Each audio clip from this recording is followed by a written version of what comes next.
Donc, vous l'avez déjà vu dans des vidéos précédentes, je vous l'ai déjà montré. Ici, on a la charte du dollar depuis la création de la Fed en 1913. Et là, la charte arrête en 2019. Si on était jusqu'en 2024, ce serait encore plus bas. Chaque 100 dollars américains vaut maintenant moins de 1 dollar. Donc, on a divisé par 100 le pouvoir d'achat de 1 dollar américain.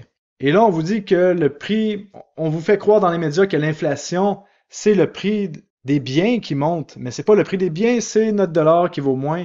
Et ça, c'est pas juste le dollar américain. En fait, le dollar américain, c'est le dollar qui chute le moins rapidement.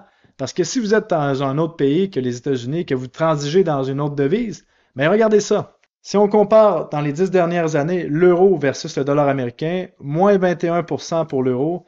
Si vous êtes au Canada, allons voir ça, vous êtes à moins 18%.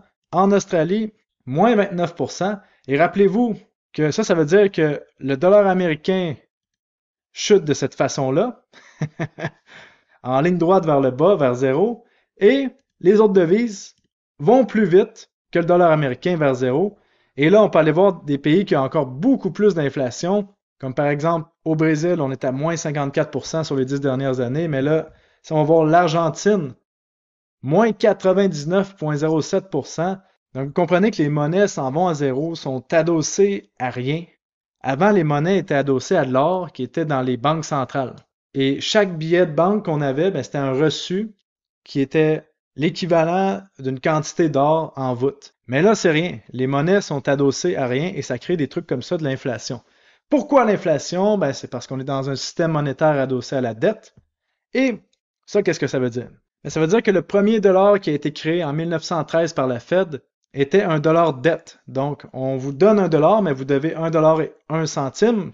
Puis là, qu'est-ce que vous faites pour payer le centime? Parce qu'il y a juste un dollar qui existe, là. Puis vous devez un dollar et un centime. Vous comprenez l'équation de vol, de manipulation qui a été faite par les banques centrales?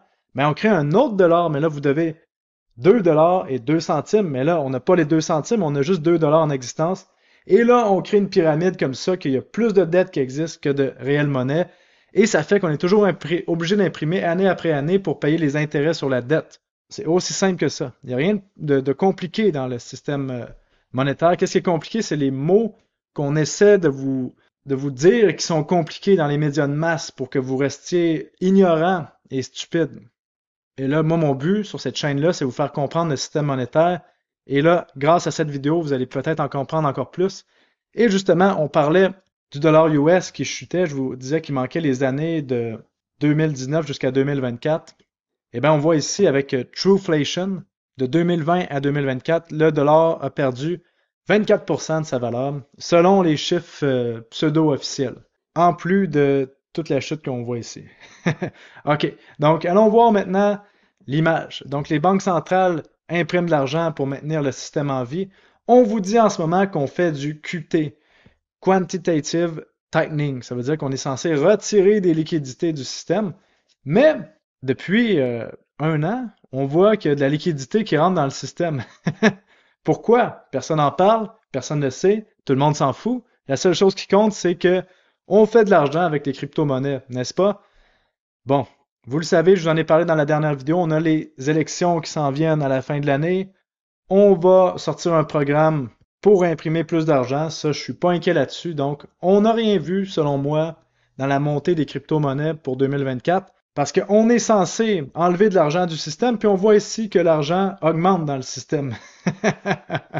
C'est incroyable comment on se fait dire du n'importe quoi par des gens en cravate. Et il y a 3 jours, on a vu que Joe Biden veut encore une fois augmenter la dette américaine de 1,2 trillion. On parle de 1200 milliards. Rendu là, il n'y a plus rien là, hein, des milliards par-ci, des milliards par-là. Et bien entendu, tout le monde a voté oui, en tout cas 74 sur 24.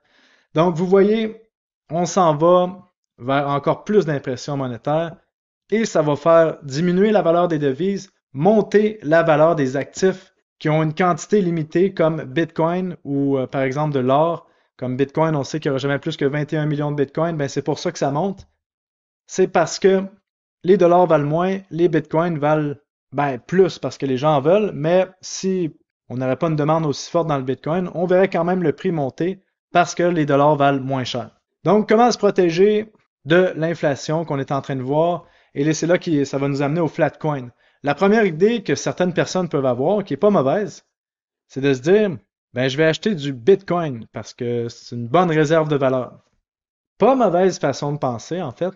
Ça permet de protéger de l'inflation, mais c'est pas pratique. On peut pas l'utiliser dans la vie courante. Tout comme l'or, qu'on peut pas utiliser comme monnaie.